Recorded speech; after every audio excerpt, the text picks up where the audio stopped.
প্রিয় বন্ধুগণ, আসসালামু আলাইকুম। বাংলাদেশের বাইরে আপনারা যারা আছেন, বিশেষ করে আজকে ফজর নামাজ শেষ মসজিদ থেকে বের হলাম। আপনাদের কাছে একটাই কথা বলতে চাইছি, এই পৃথিবী সৃষ্টি হয়েছে, এই পৃথিবী একদিন ধ্বংস হবে ইনশাল্লাহ। আমরা দ্বারা এই পৃথিবীতে আল্লাহ প্রেরণ করেছে, এসেছি। এটার রহস্য আছে। যেমন আমাদের যৌবন বয়সে রূপ দিয়েছে, যৌবন দিয়েছে আল্লাহ তাআলা, কিন্তু আমরা আল্লাহর কাজ করতে হবে। যদি আল্লাহ তাআলার কাজ আমরা না করি, আমরা কী নিয়ে যাব আল্লাহর কাছে? আমরা কী নিয়ে যাব আল্লাহর কাছে?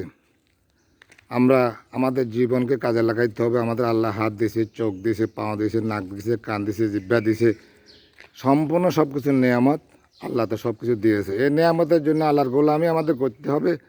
আল্লাহর গোলামি না করে আমাদের উপায় নেই।